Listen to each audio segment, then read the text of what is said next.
Chers amis de TV Liberté, nous avons la joie et l'honneur de recevoir Pierre de Brague, qui est rédacteur en chef d'Égalité et Réconciliation. Titre joli d'ailleurs. C'est Alain qui a choisi. C'est Alain qui a choisi, Alain Soral. C'est un beau titre, je l'aime beaucoup. Nous allons parler ce matin d'un livre que vous avez réédité, qui s'appelle « L'histoire des femmes » de Maurice Bardèche. Vous avez déjà réédité d'autres livres de Maurice Bardèche. Oui. Alors c'est le 4e ouvrage de Maurice Bardèche qu'on réédite chez Contre-Culture. Effectivement, on a réédité « Qu'est-ce que le fascisme ?» Oui. Qui est un livre lumineux. Oui. Sparte et les sudistes, un livre ambitieux, difficile, mais qui était très recherché. Mais très intelligent. Très intelligent, évidemment. Et qui éclaire beaucoup. Et qui était assez difficilement trouvable. Et alors, troisième livre. Et troisième livre, j'ose le prononcer, Nuremberg ou la Terre promise. Nuremberg ou la Terre promise, qui est un livre extrêmement visionnaire. Important et visionnaire, et qui a coûté très cher à Maurice Bardèche. Alors, plantons le décor. Qui est Maurice Bardèche ? Maurice Bardèche, c'est un normalien, c'est un critique d'art avant tout. C'est vrai que la postérité, finalement, le place un peu, l'a diabolisé, excusez-moi, au niveau politique pour son soutien à son demi-frère Robert Brasillac. C'est vrai, mais avant tout, c'est quand même un... Son frère tout court. C'est quand même un écrivain, je veux dire, il est agrégé de lettres. Voilà, c'est un vrai littéraire. Voilà, c'est un grand littéraire. C'est un grand littéraire et ça se ressent dans la lecture de tous ses ouvrages. Tous ses ouvrages sont très clairs, très lumineux. Je discutais de ça avec Jérôme Bourbon il y a quelques années. Et il me disait l'avantage des livres de Maurice Bardèche, c'est que tout est clair. Tout est lumineux, clair. Absolument. Et donc le 4e, c'est cette histoire des femmes qui ne se trouvaient plus qu'en édition italienne. C'est pas commode de lire un livre en italien, ça demande déjà un certain niveau de culture que je n'ai pas. Et donc j'étais très malheureuse parce que c'était un livre de Maurice Bardèche qui me manquait. Et puis j'étais très curieuse parce que Maurice Bardèche était quand même un petit brin macho. Ah. Pourtant, à la lecture de l'ouvrage, on voit une lecture effectivement fine, subtile, de l'histoire des femmes, justement. Très, absolument. C'est une image pleine d'amitié, pleine, je dirais même, de tendresse. Mais il y a tout de même ce petit reste amusant quand il parle des charmants oiseaux ou des petites têtes de linotte qui, par exemple, qui ne voient pas que la Révolution va les 3 ou 4 femmes célèbres de la Révolution qui vont épouser la cause de la Révolution ne vont pas se rendre compte qu'elles vont être les premières victimes. Effectivement. Ça, c'est le tournant du 19e siècle. Effectivement, on en parlera sûrement. Oui. Alors, je voulais faire une remarque aussi. Ce livre trouve aussi sa place chez nous dans notre édition, dans notre collection Contre-Culture, parce qu'on a réédité beaucoup de livres qui parlent des rapports hommes-femmes. Oui. Et je crois que celui-ci vient vraiment prendre une place très importante. Oui. Voilà. Oui. Et je suis d'autant plus heureuse de l'avoir lu que j'ai travaillé modestement sur le sujet avec Stéphanie Bignon dans un livre qui s'appelle « Cessez de nous libérer ». Et je suis bien triste que Maurice n'ait pas pu lire ce livre, puisqu'il a été édité après sa mort. Et nous arrivions, sans le savoir, puisque je n'avais pas lu, à la même conclusion, à savoir, il n'y a pas de véritable femme sans véritables hommes. Bien sûr. Et c'est assez extraordinaire de découvrir ça. Enfin, c'est un petit peu évident, j'ai envie de dire, mais je suis extrêmement émue que notre conclusion soit celle de Maurice Bardèche. Bien sûr, ça se rejoint, évidemment. Moi, je trouve que la pertinence de cet ouvrage dans la période contemporaine, ultra contemporaine, est extrêmement marquée d'un point de vue dialectique, puisqu'elle renvoie finalement dos à dos, je dirais, les féministes de gauche, et je dirais les virilistes de droite, je dis ça pour schématiser, pour caricaturer un petit peu. Il y a des virilistes à gauche aussi. Oui, bien sûr, mais je pense qu'elle les renvoie dos à dos parce qu'elle leur expose justement que leur vision des rapports hommes-femmes, de l'homme et de la femme, est biaisée, elle est tronquée. Et je crois que c'est l'apport majeur du livre, c'est de nous dire que l'image qu'on a de la femme et de l'histoire des femmes dans la période actuelle, nous vient précisément du 19e siècle. Oui. Et c'est un fantasme, en fait. Voilà, c'est un fantasme, c'est une illusion. Quand on compare empiriquement l'histoire des femmes à travers les époques, à travers les civilisations, on se rend compte qu'on est très loin de cette vision un peu romantique des choses, sur laquelle, malheureusement, s'agrègent effectivement les militants de gauche et de droite aujourd'hui, je pense. Il décape énormément. Ouais. Il décape avec, comme il a fait avec tous les sujets qu'il a touchés. Hein. Je rappelle que Maurice Bardèche a écrit de fantastiques biographies. La plus grande, c'est celle de Balzac. Bien sûr. Ensuite, il a écrit celle de Flaubert, celle de Céline, celle qu'il n'aimait pas trop, celle de Léon Bloy, qu'il trouvait un peu mystique. Bien sûr. Maurice Bardèche n'était pas un mystique, oui. Donc c'était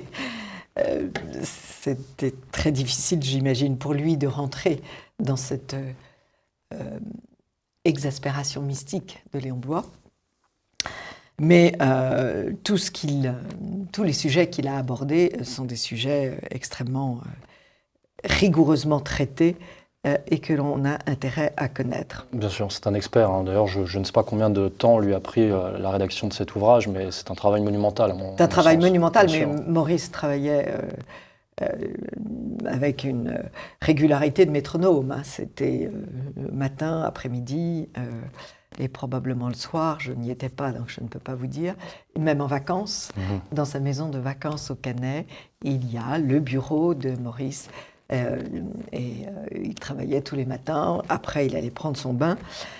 Mais il travaillait vraiment énormément. Et ce livre a été utile parce que vous savez qu'il a été empêché d'enseigner à la Libération parce qu'il était le frère il était le beau-frère de Robert Brasiliac. Il avait épousé Suzanne Bardèche, la sœur de Robert. Et donc, il a été entraîné dans le désaveu et la condamnation urbi et orbi de cette famille. Il a commencé à écrire en 1945, il a commencé à prendre parti, parce qu'en fait, avant, il ne prenait pas parti. Il avait d'ailleurs prévenu Robert Brasiliac que l'après-guerre serait difficile et qu'il fallait faire très attention et préserver sa vie, ce dont Brasiliac n'a tenu aucun compte. Et on lui a tué son propre frère, à la sortie d'un camp de détenus. Et on a tué Robert Brasiliac. Et ce fut 2 grands chocs dans sa vie. Et c'est à ce moment-là qu'il est rentré en politique avec la lettre à François Mauriac.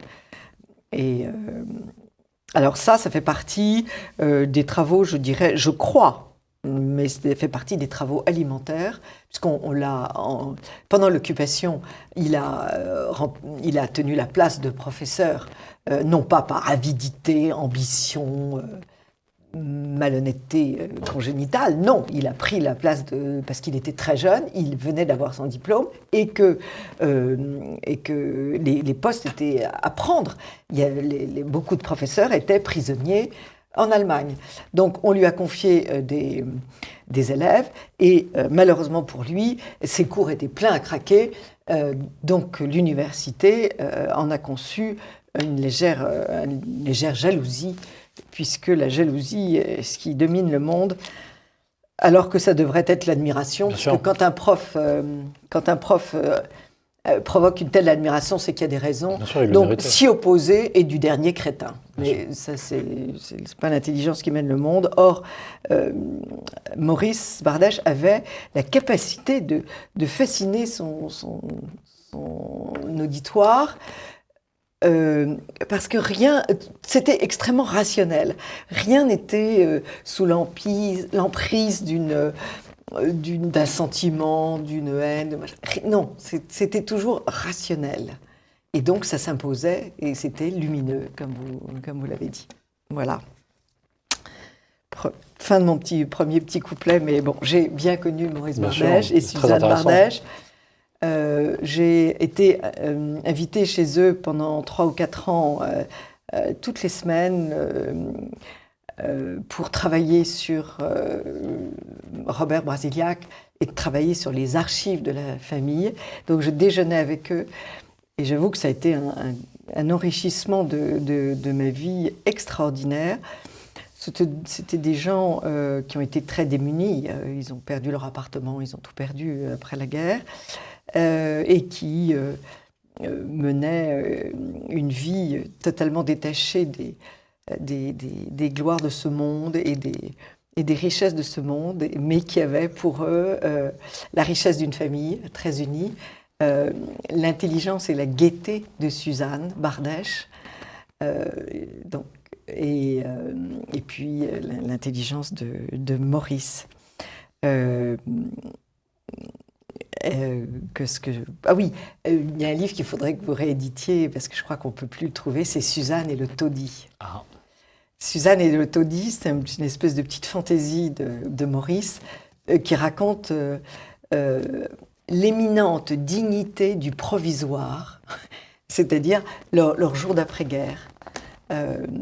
Ils n'ont plus rien, on leur prête un appartement à Montmartre et ils survivent dans la gaieté parce que Suzanne Bardèche était très gaie. Ça doit être très intéressant. Et c'est un très très joli livre.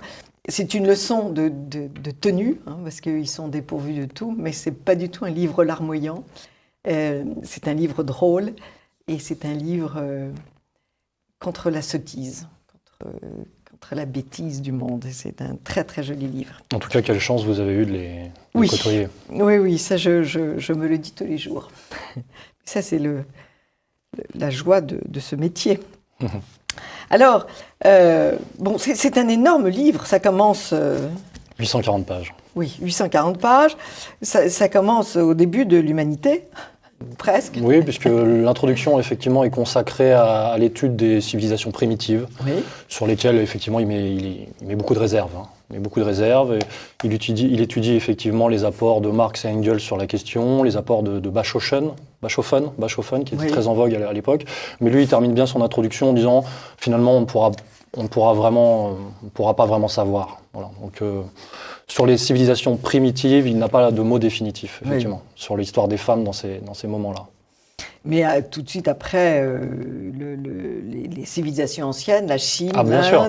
Après, le premier chapitre, enfin la première partie, est consacrée effectivement à ce qu'il appelle, lui, les captives.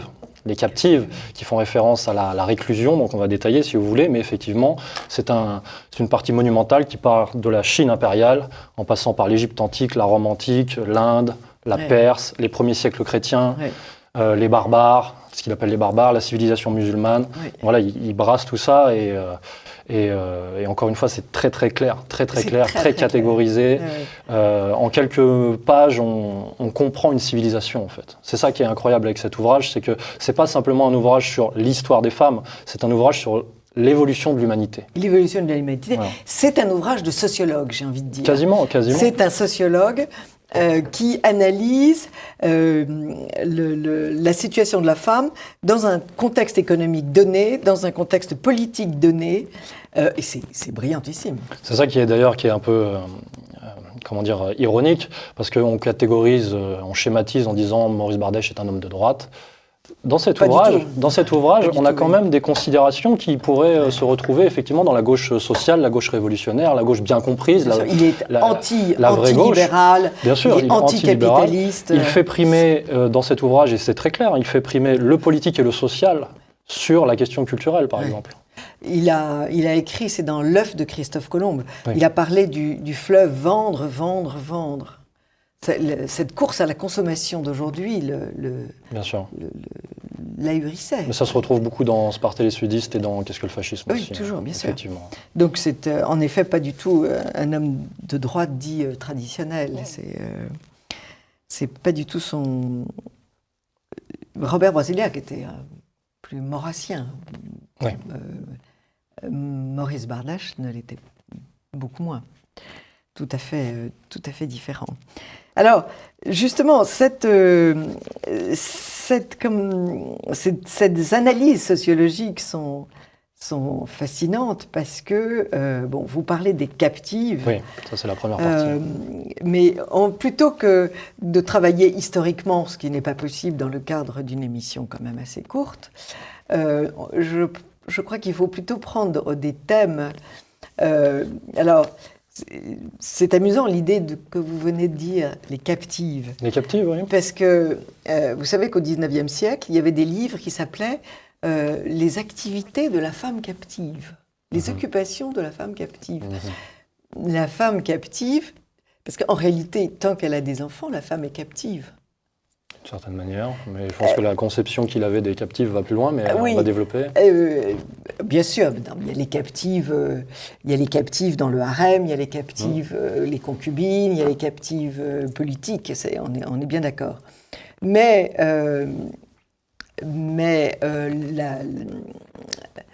la femme, et il le dit, c'est sa conclusion, la femme a beau vouloir travailler, et on va voir dans le livre toute l'évolution, la lutte pour avoir accès à un travail.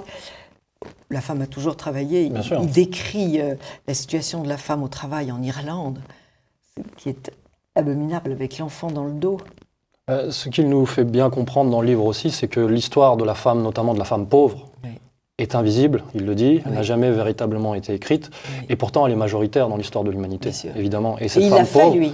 Il l'a fait, et cette femme pauvre, elle était agricultrice, paysanne, esclave, voilà, mais c'était de la besogne, réellement. Et une besogne lourde et effroyable. Et l'un de ses apports, à mon sens fondamental et très prégnant dans notre période ultra-contemporaine, c'est justement de nous faire croire, enfin de nous dire que l'ultramodernité veut nous faire croire que la femme n'a jamais vraiment travaillé, que c'est comme il dit, un objet désirable, c'est un mensonge énorme, qu'il faut protéger, précieux, faible. Et lui, il nous montre que dans l'ouvrage que la réalité empirique, encore une fois, de la femme ne correspond pas. La femme était un être fort qui a participé à la vie sociale, dans un cadre effectivement défini, très défini. Là, on peut en parler effectivement dans la période des captives. La séparation des fonctions entre les hommes et les femmes est très très marquée, effectivement, mais elle est reconnue. C'est-à-dire que la femme a certaines fonctions, les hommes ont certaines fonctions. Elles sont complémentaires, elles sont très séparées. La séparation, c'est vraiment le principe de toute cette période, effectivement, enfin de ce qu'il appelle les captives. Et pourtant, là, on nous vendrait l'image d'une femme qui a toujours été opprimée, petit être fragile, encore une fois. Ça ne correspond pas. Ça, c'est la théorie du progrès. Nous allons vers un monde meilleur. Oui, ça s'inscrit aussi là-dedans. La bêtise de l'avenir est toujours beaucoup plus beau. Mais c'est une illusion qui est vendue aux masses et qui est vendue aux femmes actuellement. De leur faire croire qu'effectivement... Qu'elles vont conquérir un paradis. Qu'elles vont conquérir un paradis qui est un paradis, Bardèche nous le dit bien, qui était réservé, qui a existé, mais qui était réservé à une toute petite caste de femmes, qui étaient en fait des femmes vendues aux privilégiés, aux puissants, et qui étaient... Des femmes objets. Oui, des femmes objets qui étaient là pour le luxe, la luxure, les loisirs, effectivement, mais... qui n'avait véritablement que très peu de pouvoir. Elle avait simplement le pouvoir la femme objet de vitrine. Objet de vitrine au service des puissants, et elle avait simplement le pouvoir de se donner à ces puissants-là. Mais la femme du monde, la femme dans la vie sociale, même à ces époques-là, avait du pouvoir, et c'est ce que nous dit Bardèche. Effectivement, les tâches étaient compartimentées, étaient séparées. Effectivement, l'autorité masculine s'exprimait, mais comme le dit Bardèche à l'époque, par exemple, féodale, la femme n'a jamais eu autant de pouvoir qu'à l'époque féodale. Parce qu'elle avait un pouvoir de tutelle, elle avait un pouvoir symbolique. Pour la bonne et simple raison, c'est que le chevalier part au loin guerroyer, et qui tient le fief, c'est elle. Bien sûr, c'est ce qu'on appelle la ménagère, mais la ménagère, c'est aussi la reine de son foyer, ça veut dire quelque chose. Ah oui, c'est plus que la ménagère, elle gère le fief. Elle gère le fief, des fois administrativement, effectivement, elle a beaucoup de prérogatives. Et puis ça rentre aussi dans le cadre de la valorisation de la famille. À l'époque, la famille était extrêmement valorisée, évidemment, et la femme avait donc un rôle un rôle indispensable. Elle était mise au centre de ce principe-là. C'est très juste ce que vous dites. En fait, à partir du moment où la famille est dégagée, la femme... elle perd sa stature. J'ai même envie de dire, elle perd son rôle divin. Enfin, elle perd son rôle, elle perd son véritable pouvoir. C'est fou. C'est ce que nous décrit d'ailleurs Bardèche encore une fois. Il nous décrit cette lente désagrégation du pouvoir de la femme. Et il n'a pas vu le pire. Ah bah, c'est maintenant le pire, certainement. Il n'a pas vu le pire. Et s'il avait vu les lois qui sont passées, là, il serait vraiment horrifié. Oui, mais il nous décrit déjà... Mais il nous décrit, oui. Déjà, il a senti les prémices de tout ça, évidemment. Oui, absolument. Parce qu'on comprend bien sur la conclusion de l'ouvrage qu'on va vers ce qu'il appelle, lui, la fin de la vie privée, avec les hommes seuls d'un côté, les femmes seules de l'autre, et effectivement, tout le reste est livré à la marchandise. Voulez-vous qu'on lise ces conclusions ? La menace même qui pèse sur notre avenir n'est pas imparable. Il appartient à l'homme d'imposer ses propres lois à la civilisation industrielle ou aux formes de la vie collective. C'est l'avidité du gain et la concurrence qui nous rendent les esclaves d'une vie économique orientée tout entière vers le rendement. Le jour où l'homme proclamera qu'il existe des valeurs plus importantes que les richesses matérielles, il pourra maîtriser la balistique de la production dont les conséquences commandent aujourd'hui sa vie privée. Aucune mutation de l'espèce ne nous condamne à accepter une existence d'insectes. Nous pouvons rester des hommes si nous en avons la volonté. Alors, nos femmes resteront des femmes et ne risqueront pas d'être simplement des collègues avec lesquels on se met au lit. J'aime toujours le réalisme de Maurice. C'est très intéressant ce qu'il dit sur les insectes. Ouais, parce que ça correspond effectivement à la troisième partie du livre. Peut-être qu'il faut le dire pour nos téléspectateurs. Oui. Il y a 3 grandes parties dans l'ouvrage. Donc il y a effectivement la partie des captives, qui correspond à ce qu'il appelle lui la réclusion. Réclusion. La séparation effectivement des hommes et des femmes, dans des cadres bien définis. Oui. La seconde partie est consacrée aux faisanes, qui correspond, lui, à ce qu'il appelle la liberté. Oui. Et la troisième partie, effectivement, est consacrée aux fourmis, donc les insectes. Avec le principe d'égalité. Bien sûr, qui correspond au principe d'égalité, qui correspond à la période actuelle, à partir du 19e, en fait. À partir du 19e jusqu'à la rédaction de l'ouvrage, 1968. Donc, il parle bien des totalitarismes à l'époque. Il parle de la condition des femmes dans la Chine de Mao, la condition des femmes soviétiques. Et puis, la femme américaine qui prend énormément d'ampleur sur le monde occidental, bien sûr. L'exemple, c'est étonnant. Enfin, il faut dire que on a tellement célébré Mao, Marx, que personne ne s'est rendu compte que la condition des femmes en Chine et en URSS a été effrayante dès le début de la Révolution, puisqu'on a envoyé d'abord les hommes au combat, les femmes ont pris la place des hommes, mais dans des travaux d'une dureté effroyable. Bien sûr, mais ça s'intègre sans forcément le réduire à l'expérience communiste. Ça s'intègre dans sa critique de l'ultramodernité. Bien sûr. Mais enfin, c'était un signe avant-coureur. Bien sûr, mais c'est quelque chose qu'on retrouve actuellement, effectivement, parce que tout ça, c'était dans cette dynamique de mise à bas de la famille, mise à bas de la stature du père, de la souveraineté du père dans la famille, et mise à bas du rôle fondamental de la femme par rapport notamment à la maternité, effectivement. Et dans la période actuelle, nous, en France, en 2021, qu'est-ce qu'on constate? Effectivement, les hommes et les femmes ne se rencontrent plus, ou se rencontrent difficilement, le marché gère beaucoup de choses, la famille n'est plus vraiment une conception sacralisée. Oui, l'enfant est évacué. L'enfant est quasiment un bien de consommation, quoi. Oui. Donc voilà, qu'on choisit. On est là. Qu'on choisit, et et c'est le consentement qui prime. Pour faire une référence à un ouvrage qui avait marqué l'année dernière, c'est le consentement qui prime dans notre période. Oui. Alors qu'avant, effectivement, c'était soit la séparation, la polarisation entre les hommes et les femmes, soit on n'a pas beaucoup parlé de la seconde partie sur les faisanes, sur la liberté. Donc ça, c'est la partie qui va du Moyen-Âge jusqu'au XVIIIe siècle. Cette période-là repose plutôt sur le principe de la confiance entre les hommes et les femmes. Oui. Il nous montre bien qu'à ce moment-là, de l'évolution de l'humanité, les hommes prennent le pari de faire confiance dans la responsabilité des femmes et d'avoir une conception plus adulte ensemble. Voilà, une conception plus adulte ensemble, entre hommes et femmes, avec des inconvénients, enfin des avantages et des inconvénients. C'était un pari qui a été pris par les hommes à ce moment-là, c'est ce qu'il décrit. Et malheureusement, le pari est un peu perdu vu qu'on a basculé dans cette époque d'égalitarisme absolu qui devient complètement fou.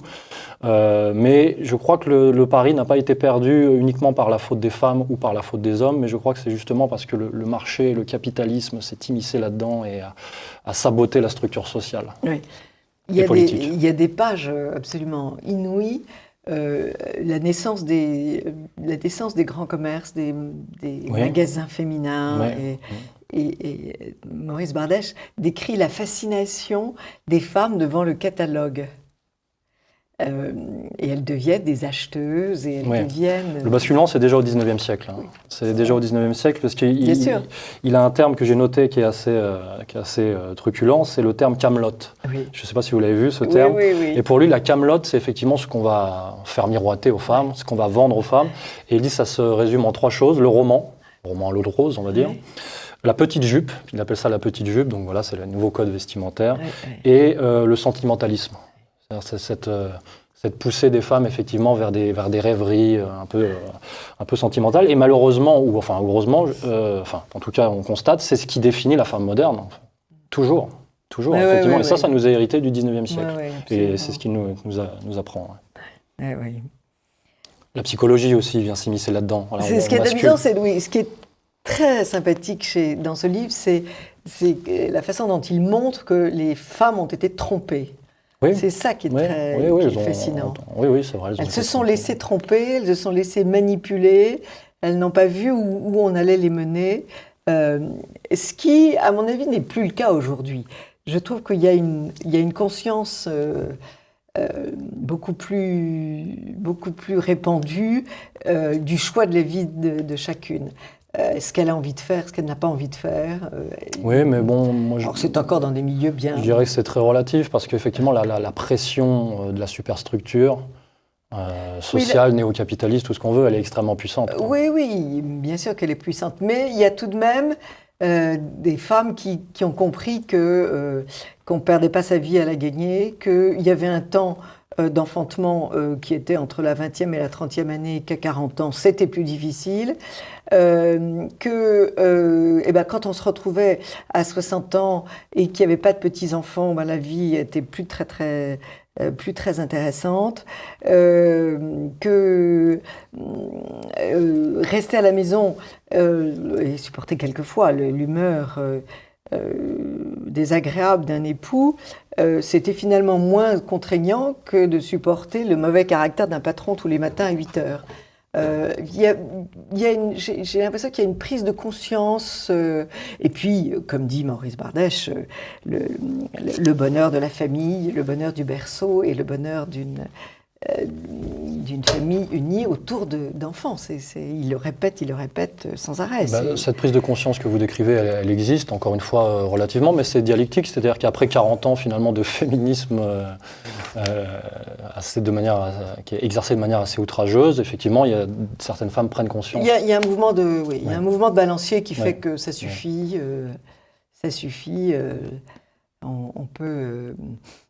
On peut finalement ne pas perdre ses plus belles années, parce que c'est quand même les plus belles années, entre 20 et 40 ans, à gagner une vie pour acheter un frigidaire, une cuisine impeccable qu'on changera tous les 3 ans et tout le reste, pour des queues de pêche, alors qu'on n'a pas vu grandir ses enfants et qu'ils se révéleront à 20 ans de parfaits étrangers, puisqu'on ne les a pas vus. Bien sûr.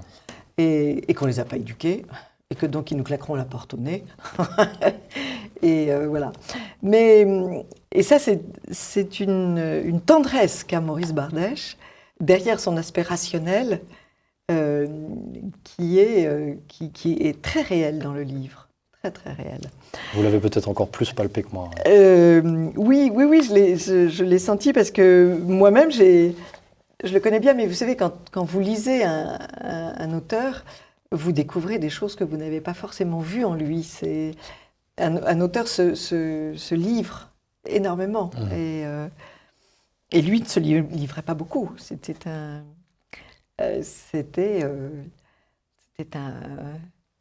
Il était un peu macho. Il avait 4 garçons.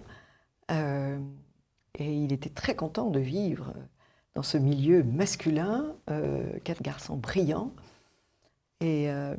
Et quand une femme se pointait, il fallait faire preuve de beaucoup de ténacité. Quand je suis allée chez lui quand on m'a présenté à Maurice Bardèche, c'était Pierre Sépriot m'a présenté à Maurice Bardèche en demandant à Maurice Bardèche de bien vouloir m'accorder sa confiance pour faire cette biographie de Robert Brasillach. Maurice Bardèche m'a regardé avec son petit air ironique. Oui, vous allez commencer, n'est-ce pas ? Et puis dans 9 mois, vous serez enceinte et vous allez abandonner. Je ne m'attendais pas à cette attaque en règle. Alors je l'ai regardé et je lui ai dit oui, bien sûr, ça fait très longtemps que j'attends un enfant, donc c'est peut-être quelque chose qui va arriver, mais ne vous inquiétez pas, je terminerai. Ça n'a pas raté, je signe le contrat, j'attends enfin un bébé et j'ai continué à faire mon travail puisque c'était un travail de femme captive, puisqu'il y a beaucoup de choses que les femmes captives peuvent faire et écrire, faire des recherches, étudier. C'est un travail. Finalement, il vous a poussé à la réalisation. Absolument. Mais si vous voulez, ce qui était amusant chez lui, c'était cette méfiance. Mais bon. Alors, ce qui est très, très passionnant aussi, c'est tous les exemples historiques qu'il nous donne. Le livre en déborde. Le livre en déborde. Oui. Puis alors, mais c'est dans tous les domaines, dans toutes les sociétés, à tous les âges. Puis c'est très précis. C'est extrêmement complet et c'est tellement riche qu'on peut se servir de cet ouvrage effectivement quasiment comme une encyclopédie civilisationnelle. C'est-à-dire qu'on a besoin d'une information sur une époque, sur une période, sur une région du monde. On peut s'y plonger. Le chapitrage est tellement clair qu'en quelques pages, en quelques lignes, on a les informations qu'on voulait. Parce qu'encore une fois, c'est une manière de comprendre les civilisations humaines. Oui. Et je dirais même c'est une manière de comprendre la qualité des civilisations au sens où, à travers la place que les civilisations, que les hommes font à la femme, on comprend la moralité d'une civilisation, son degré de culture et la liberté des hommes. Ouais. Ça, c'est très, très important. Et en dehors des caricatures. En dehors des caricatures, bien sûr. Alors, on est en dehors de tout fantasme, je pense. Parce qu'en fait, l'histoire des femmes est pétrie de caricatures. Encore une fois, c'est ce qu'il nous apprend. C'est notamment cette image héritée du 19e, quoi. Cette image de l'espèce de courtisane qui serait absolue, quoi.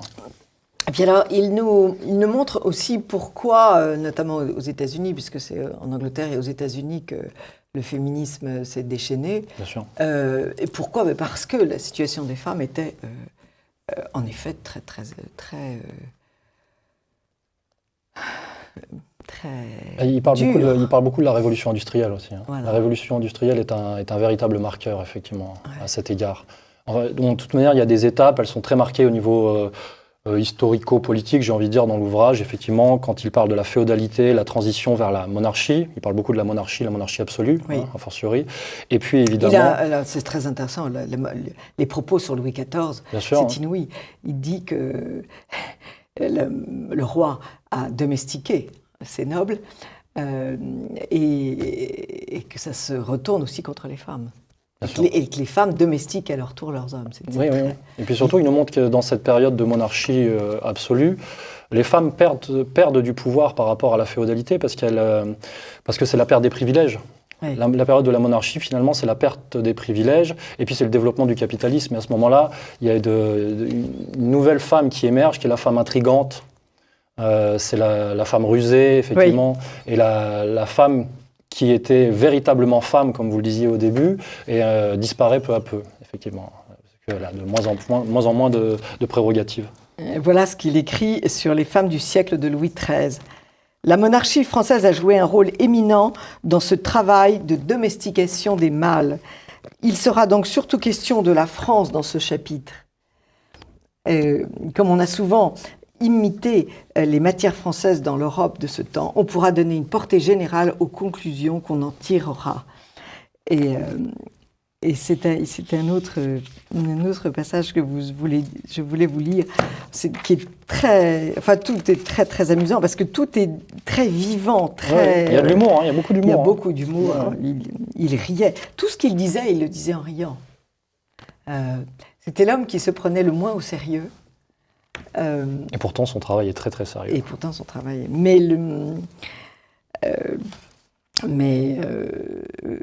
Voilà, qu'est-ce qu'on peut encore ajouter? On vous écouterait pendant des heures. Là, je disais, juste pour terminer, effectivement, Maurice Bardèche nous présente effectivement trois grands moments historico-politiques, donc la féodalité, la monarchie absolue, et le dernier, c'est le moment de la démocratie. C'est le moment de la démocratie libérale, parlementaire. Et effectivement, dans ce système politique-là, sous ce régime-là, j'ai envie de dire, Maurice Bardèche nous dit que la femme, malgré les apparences, a perdu éminemment de pouvoir et elle n'a pas véritablement eu de compensation. Voilà. Oui, puis je vous dirais, rechercher le pouvoir est déjà une idée assez sotte. Enfin, c'est une ambition de femme de peu de capacité. Parce que le pouvoir, on l'a ou on ne l'a pas. Dans cette acception, évidemment. Mais je veux dire, rechercher le pouvoir, et j'ai envie de vous dire aussi pour un homme, c'est la même chose. Rechercher le pouvoir est une sorte de miroir aux alouettes, où on travaille, votre travail vous donne un pouvoir. Oui, le pouvoir pour le pouvoir. Oui. Mais rechercher le pouvoir, c'est déjà une ambition je comprends. Un peu mesquine, un peu inélégante. Mesquine, je pense que c'est un bon terme pour décrire cette période-là aussi. Non, c'est une leçon de vie, c'est une multitude de leçons de vie, et là où il est très drôle, c'est quand il parle de ces pauvres, comme nous disions au début de l'émission, ces pauvres révolutionnaires qui croient qu'elles vont influencer les idées des révolutionnaires et qui vont se retrouver raccourcis comme les autres. Effectivement, parce qu'avec la révolution de 1789, qu'elles accompagnent dans un élan, elles ne se rendent pas compte que c'est le coup de grâce porté aux privilèges, c'est le coup de grâce, c'est l'abolition des titres.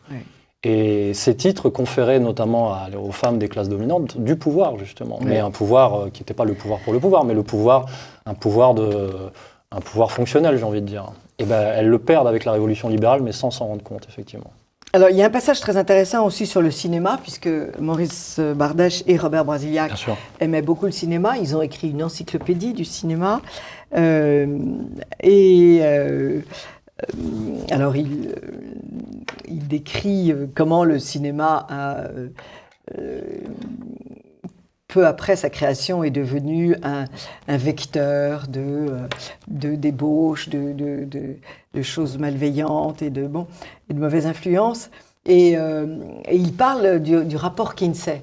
Et là, c'est dommage, parce qu'il n'a pas su que le rapport Kinsey était un vaste mensonge, puisque c'est vous qui avez publié, d'ailleurs, Judith Reisman, qui est cette Américaine qui est morte il n'y a pas très longtemps, qui a démystifié le travail de ce chercheur qui avait fait un rapport en codifiant tout le comportement sexuel des Américains à une date donnée, c'était dans les années 60. 60. Les années 60. Mais parlez-en, parce que je connais assez bien le sujet. Alfred Kinsey, en 2 mots, c'était un névrosé. Il faut le savoir. C'était un névrosé. Dur névrosé. Oui. Enfin, bisexuel à grosse tendance homosexuelle, sadomaso, qui se mutilait, qui s'auto-mutilait. Qui en est mort. Qui se mutilait les parties génitales.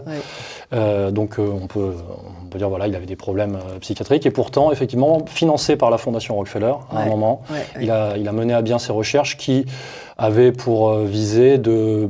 Encore une fois, c'était un coup porté à la famille. Alors là, c'était à la famille américaine, famille puritaine américaine qui était vraiment visée dans cette optique-là, pour nous faire croire que tous les maris trompaient leurs femmes, que la plupart des Américains étaient bisexuels, que les enfants, ça c'est le gros problème effectivement, que les enfants étaient capables de jouir, à 3 mois, d'avoir des orgasmes alors qu'ils étaient à peine nés. Et qui a fait ses expériences dans les prisons et dans les hôpitaux psychiatriques. Et sur les prostituées. Et en aucun cas sur monsieur et madame tout le monde. Donc Monsieur et Madame Smith n'était pas conseillé. C'est biaisé du début à la fin. C'est biaisé complètement. Donc c'est une grande escroquerie. C'est une grande escroquerie, encore une fois financée par les Rockefeller, et ça a joué un grand rôle, malheureusement. Oui, ça a joué un grand rôle pour ce qu'on appelle libérer les mœurs. Oui. Mais est-ce vraiment une libération? Non, mais certainement. Maintenant, on peut faire le bilan. C'est marrant comme tous les mots sont biaisés. La libération des mœurs, mais qu'est-ce que ça veut dire? Qu'est-ce que ça veut dire? Enfin, chers amis de TV Liberté, procurez-vous ce beau livre. Vous le dégusterez à petite dose, parce qu'il y a quand même donc plus de 815 pages. Il vous sera bénéfique et il vous fera comprendre le monde, l'histoire et notre monde d'aujourd'hui, je pense. Quelque chose d'autre à ajouter? Non, je vous remercie pour l'invitation. Pierre de Brague, Contre-culture, sur Internet, on l'achète extrêmement facilement. Merci beaucoup, Pierre de Brague, d'être venu nous présenter ce très bel ouvrage. Avec plaisir. Amis de TV Liberté, à très vite.